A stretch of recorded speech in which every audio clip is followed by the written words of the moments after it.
खुलुमबाय बेयो बड'लेण्ड इंखं टेलिभिजन दिनै 19 नभेम्बर 2021 शुक्रबार खालि सानसेनि बरादखौ नोंथांमोननि खाथियाव लाबोदों आं सदानन्द दैमारिया।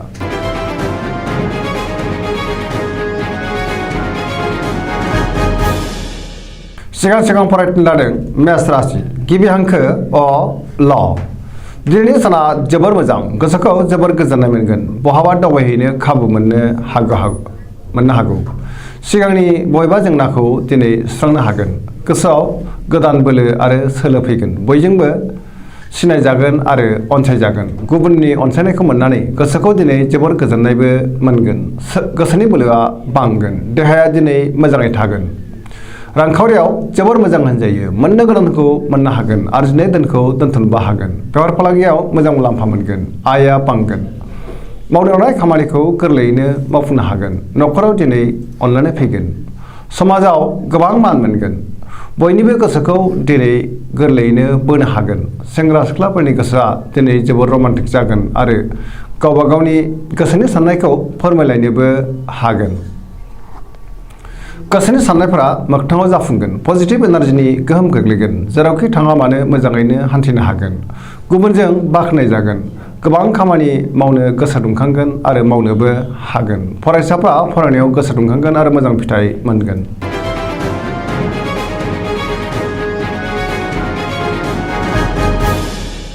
वृष राशि गिबि हांखो इ उ ब दिनैनि साना मोजां आरो गाज्रिनि गेजेरजों बाबेनलांगोन सोलोनि आंखाल जागोन गोसोआ दिनै गुलुं गुजुं जागोन गोजोननि आंखाल जागोन आरो गोग्गो आरो गोथों साननो रोंनाय नङा गोसोखौ जोबोर गुलाय गुजाय मोनगोन गावखौनो लोगो गैजायै बायदि हारसिं आरो दरसि मोनगोन सोरबा मोजां लोगोजों एना एनि जानोबो हागौ मावनो लानाय खामानिखौ थि समावनो मावफुंनो गोब्राब जागोन रांखावरियाव दिनै मोजां नाथाय अब्लाबो खरसाया बांगोन बेफार फालांगियाव मोजां मुलाम्फा मोनगोन न'खराव बिसि फिसायनि गेजेराव एना एनि फैनोबो हागौ देहाया दिनै मोजाङै थागोन गुबुननि गोसोखौ बोनो हानाय नङा जायखि खामानि मावा मानो मोनफ्रोमबो खामानियावनो माबा नङा माबा मोनसे हेंथा सोमजिनो हागौ सोरबा लोगोनिफ्राय हरखाबै गाज्रि खौरां फैनोबो हागौ सेंग्रा सिख्लाफोरनि गोसोआ दिनै जोबोर आला खाला जागोन नेगेटिभ एनार्जिनि गोहोम गोग्लैगोन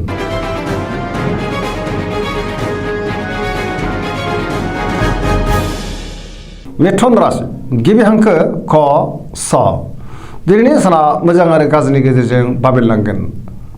गोसोनि बोलोआ लोरबां जागोन गोसोखौ दिनै जोबोर उसुखुथु आरो गिलुं मोनगोन सांग्रां थानाया गाहाम गोसोखौ दिनै गुलाय गुजाय मोनगोन सोरबा लोगोनिफ्राय हरखाबै गाज्रि खौरां फैनोबो हागौ नेगेटिभ एनार्जिनि गोहोम गोग्लैगोन देहाया मोजाङै थागोन अब्लाबो नाथाय जानाय लोंनायाव सांग्रां जानाया गाहाम रांखावरियाव मोजां मोननो गोनांखौ मोननो हागोन बेफार फालांगियाव जोबोर मोजां मुलाम्फा मोनगोन न'खराव बिसि फिसायनि गेजेराव अनलायनाय फैगोन बिदा फंबायजों मोजां सोमोन्दो थागोन बिमा बिफानि बोर मोनगोन गोसोनि साननायफ्रा मोगथाङाव जाफुंगोन लाइमोनफोरा दिनै जोबोर आला खाला जागोन फरायसाफ्रा फरायनायाव गोसो दुंखांगोन आरो मोजां फिथाइ मोनगोन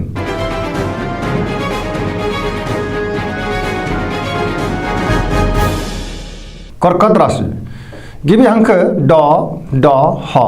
दिनैनि साना मोजां आरो गाज्रिनि गेजेरजों बाबेनलांगोन गोजोनै थानो हानाय नङा गियाननि आंखाल जागोन गोसोखौ जोबोर उसाव बादाव आरो गोनो गोथो मोनगोन मावनो लानाय खामानिखौ मावफुंनो गोब्राब जागोन गोबां हेंथा हेंसि नुजानो हागौ रांखावरियाव बारा मोजां नङा खरसायाबो बांगोन मोननो गोनांखौ मोननो गोब्राब जागोन बेफार फालांगियाव मोजां नङा होनजायो खहा जानांनो हागौ देहाया मोजाङैनो थागोन अब्लाबो नाथाय जानाय लोंनायाव सांग्रां जानाया गाहाम नेगेटिभ एनार्जिनि गोहोम गोग्लैनो हागौ गुबुननि हेफाजाब मोननो गोब्राब जागोन न'खराव बिसि फिसायनि गेजेराव अनलायनाय फैगोन बिदा फंबायनि हेफाजाबखौ मोनगोन बिमा बिफानि अननाय आरो बोर मोनगोन गोसोआ दिनै जोबोर रमान्टिकबो जागोन फरायसाफ्रा फरायनायाव गोसो दुंखांगोन आरो मोजां फिथाइ मोनगोन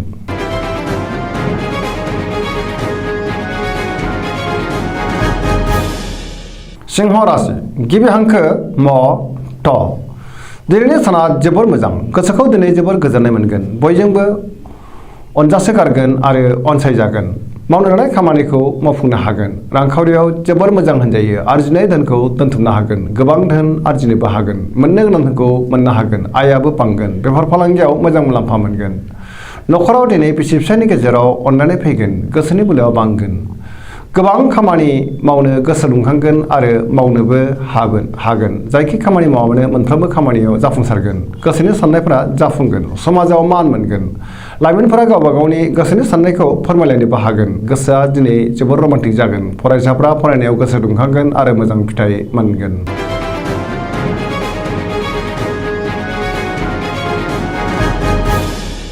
कन्या राशि गिबि हांखो प ट दिनैनि साना जोबोर मोजां गोबां खामानि मावनो गोसो दुंखांगोन आरो मावनोबो हागोन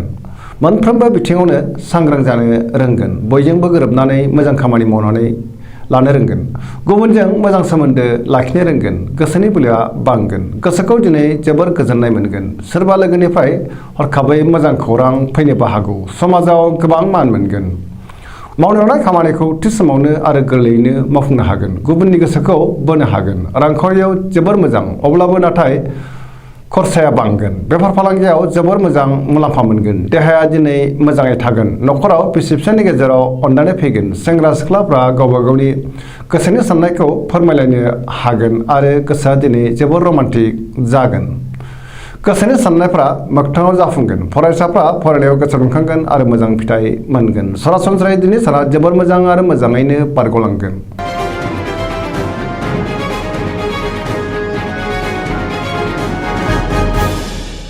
तुला राशि गिबि हांखो र ट दिनैनि साना मोजां आरो गाज्रिनि गेजेरजों बाबेनलांगोन गोसोखौ जोबोर उसुखुथु मोनगोन नेगेटिभ एनार्जिनि गोहोम गोग्लैनो हागौ गोसोनि बोलोआ लोरबां जागोन गोसोखौ दिनै जोबोर दरसि मोनगोन गोसोनि साननायफोरा देबार नांगोन सुथुरा बांनो हागौ सांग्रां जानाया गाहाम मावनो लानाय खामानिखौ मावफुंनो हागोन देहाया मोजाङैनो थागोन रांखावरियाव मोजां मोननो गोनांखौ मोननो हागोन न'खराव दिनै बिसि फिसायनि गेजेराव अनलायनाय फैगोन बिदा फंबायजों मोजां सोमोन्दो थागोन बिमा बिफानि अननाय आरो बोरखौ मोनगोन बेफार फालांगियाव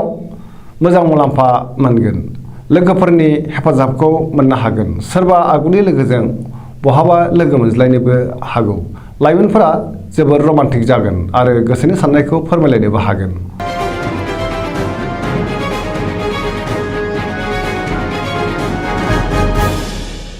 वृश्चिक राशि गिबि हांखो न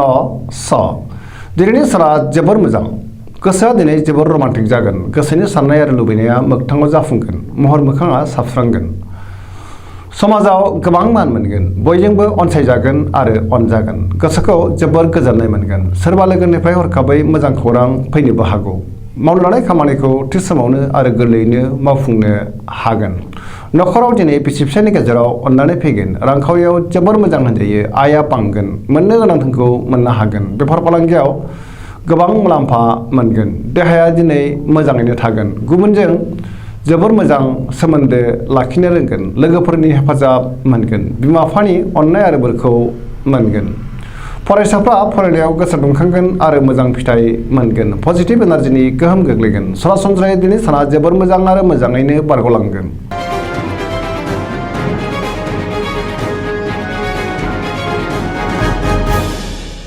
धनु राशि गिबि हांखो ध फ भ दिनैनि साना मोजां आरो गाज्रिनि गेजेरजों बाबेनलांगोन बयजोंबो गोरोबनो रोंनाय नङा गोसोखौ दिनै जोबोर उसाव बादाव मोनगोन सुथुरा बांनो हागौ सोरबा लोगोखौ गोबां फोथायफ्लांनानै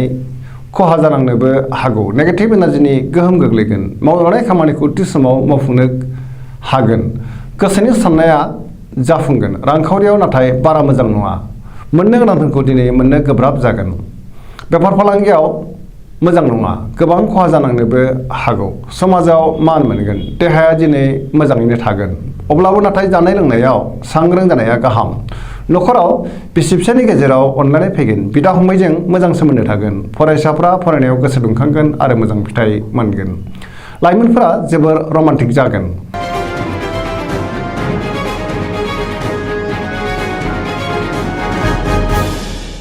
मकर राशि गिबि हांखो ख ज दिनैनि साना जोबोर मोजां गोसोखौ जोबोर गोजोननाय मोनगोन सोरनिबा सायाव गोबां फोथायनाय फैगोन गोसोआव बोलो बांगोन देहाया दिनै मोजाङैनो थागोन रांखावरियाव जोबोर मोजां होनजायो मोननो गोनांखौ मोननो हागोन आरजिनाय धोनखौ दोनथुमनोबो हागोन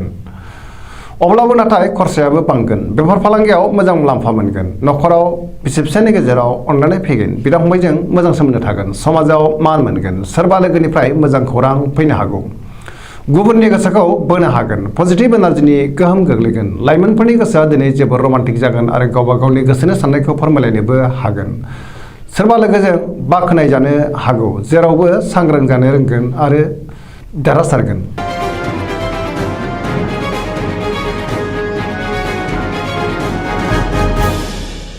कुम्भ राशि गिबि हांखो ग स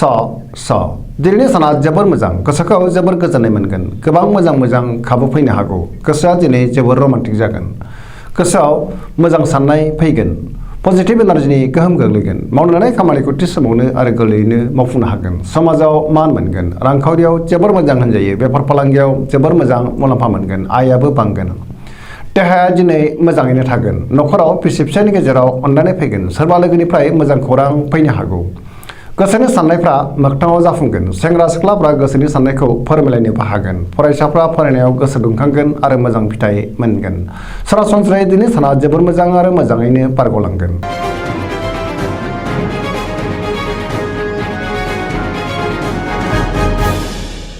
मीन राशि गिबि हांखो ड स दिनैनि साना जोबोर मोजां, गोबां मोजां खाबु फैनो हागौ, गोसोखौ दिनै जोबोर गोजोननाय मोनगोन, गुबुननि हेफाजाब मोनगोन, गोसोनि बोलोआ बांगोन, गावनि गोसोनि साननायखौ गुबुननो फोरमायनो हागोन, देहाया मोजाङैनो थागोन, रांखावरियाव जोबोर मोजां होनजायो, मोननो गोनां धोनखौ मोननो हागोन, बेफार फालांगियाव जोबोर मोजां मुलाम्फा मोनगोन,